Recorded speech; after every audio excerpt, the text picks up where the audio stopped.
നമസ്കാരം. ഇതിനിടെ മീഡിയയിലും പത്രങ്ങളിലും നിങ്ങളുടെ പുതിയ പുസ്തകത്തെപ്പറ്റി കണ്ടു. അതേപ്പറ്റി എന്തു പറയുന്നു? ഇതൊരു പഴയ കഥയാണ്. അതുപോലെ തന്നെ ഇതൊരു പുതിയ കഥയുമാണ്.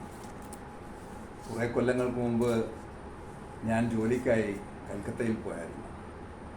ആ സമയത്ത് സത്യജിത്രയുടെ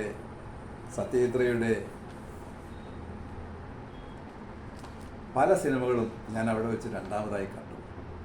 അത് മാത്രമല്ല, എൻ്റെ ആ കമ്പനിയിലെ ബോസായിരുന്നത് ശർമിള ടാഗോറിൻ്റെ അച്ഛനായിരുന്നു.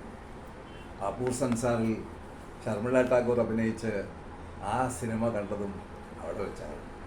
അങ്ങനെയാണ് ഞാൻ കൽക്കത്തയുമായി ബന്ധപ്പെട്ടത്. കൂടാതെ താമസിക്കാറുള്ള കെനിൽവർത്ത് ഹോട്ടലിലായിരുന്നത്രേ സത്യജിത്രേ റൂം കൊടുത്ത് അവിടെ വെച്ചാണത്രേ അദ്ദേഹം സിനിമയുടെയും എഴുത്തിൻ്റെയും ബാലപാഠങ്ങളും അടിത്തറകളും അതിൻ്റെ ചിത്രീകരണവും അതിൻ്റെ പൂർണ്ണീകരണവും ചെയ്തുകൊണ്ടിരുന്നത്.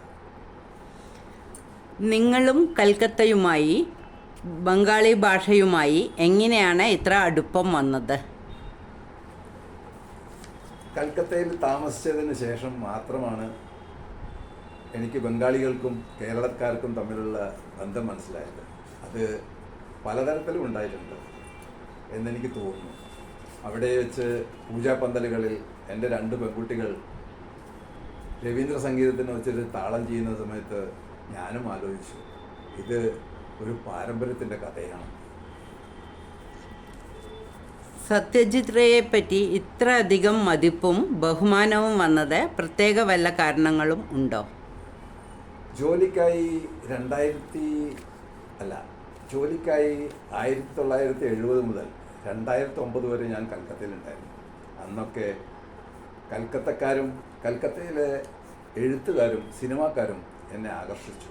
പക്ഷെ അതൊക്കെ കഴിഞ്ഞ് ഞാൻ റിട്ടയർ ചെയ്ത് കഴിഞ്ഞ് കോഴിക്കോട് എത്തിയ സമയത്ത് സജിൻ ലാൽ എന്ന സ്ഥാപക ചെയർമാനായ അദ്ദേഹത്തെ പരിചയപ്പെടാനോ, കാരണം എൻ്റെ സുന്ദരി പെണ്ണുങ്ങൾ എന്ന പുസ്തകത്തിന് 2022 ബുക്ക് അവാർഡ് മേടിക്കാൻ വേണ്ടി പോയപ്പോഴാണ്. അങ്ങനെയായിരുന്നു അദ്ദേഹവുമായി ബന്ധപ്പെട്ടത്. സത്യജിത്രയെ പറ്റിയുള്ള ഈ പുസ്തകം എഴുതാൻ പ്രത്യേക വല്ല കാരണങ്ങളും ഉണ്ടായിരുന്നോ? സത്യം പറഞ്ഞാൽ അതിന് തീപ്പൊരി ഇട്ടത് സജിൻ ലാലായിരുന്നു. സജിൻ ലാൽ ഇതേ ഫിലിം സൊസൈറ്റിക്ക് വേണ്ടി അതിൻ്റെ കൂടെ ഒരു ലിറ്റററി അക്കാദമി തുടങ്ങണമെന്ന് പറഞ്ഞപ്പോൾ ഞാൻ വിചാരിച്ചു, സത്യജിത്രയെ പറ്റി മലയാളത്തിലൊരു പുസ്തകം എഴുതിയാൽ എന്താണ്. സജിൻ ലാലായിരുന്നു അതിനുവേണ്ടി എന്നെ പ്രൊമോട്ട് ചെയ്തത്, എന്നെ ഇൻസ്പിറേഷൻ ചെയ്തത്. ഈ ബുക്ക് പ്രകാശനത്തെ പറ്റി എന്തു പറയുന്നു? എൻ്റെ ജീവിതത്തിൽ വലിയൊരു അനുഭവമായിരുന്നു ഈ ബുക്ക് പ്രകാശനം. ഈ കഴിഞ്ഞ ജൂൺ 1, 2025 തിരുവനന്തപുരത്ത് വെച്ച് ഈ പുസ്തകം പ്രകാശനം ചെയ്തത് സിനിമയുടെ എല്ലാമായ ശ്രീ അടൂർ ഗോപാലകൃഷ്ണനും എഴുത്തിൻ്റെ എല്ലാമായ ശ്രീ പ്രഭാവർമ്മയുമായിരുന്നു. അവരുടെ നടുവിൽ നിന്ന് ഞാൻ ഈ പുസ്തകം കൈമാറ്റം ചെയ്യുമ്പോൾ എനിക്ക് കിട്ടിയ അനുഭൂതി എൻ്റെ ജീവിതത്തിലെ ഒരു വലിയ നാഴികക്കല്ലായിരുന്നു. അതൊരു ചരിത്രമായിരുന്നു.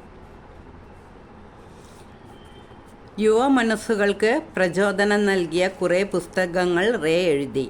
നിങ്ങളുടെ ഈ ബുക്ക് യുവ മനസ്സുകൾക്ക് ഇൻസ്പിറേഷൻ ആവുമോ? തീർച്ചയായും. 1960കളിൽ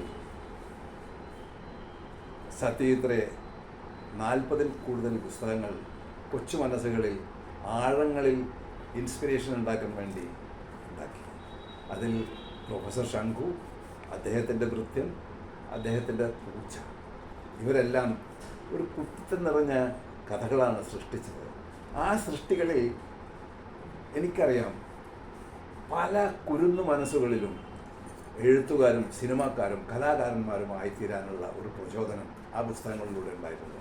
ഞാൻ ആ സൈഡ്, അതായത് ആ ജനർ, അതായത് ബാലസാഹിത്യം തിരഞ്ഞെടുക്കാനുള്ള കാരണം അദ്ദേഹത്തിൻ്റെ പേരിൽ ഞാൻ മലയാളത്തിൽ ഇങ്ങനെ ഒരു പുസ്തകം എഴുതിയാൽ അത് തീർച്ചയായും നമ്മുടെ വരാനിരിക്കുന്ന തലമുറയിൽ പ്രചോദനത്തിന് മാത്രമായിരിക്കും ഈ ഗുണമെന്ന് ഞാൻ വിചാരിച്ചുകൊണ്ട് ആണ് ഞാൻ ഈ പുസ്തകം സമർപ്പിക്കുന്നത് നിങ്ങൾക്ക് വേണ്ടി, നിങ്ങളെന്ന വായനക്കാർക്ക് വേണ്ടി.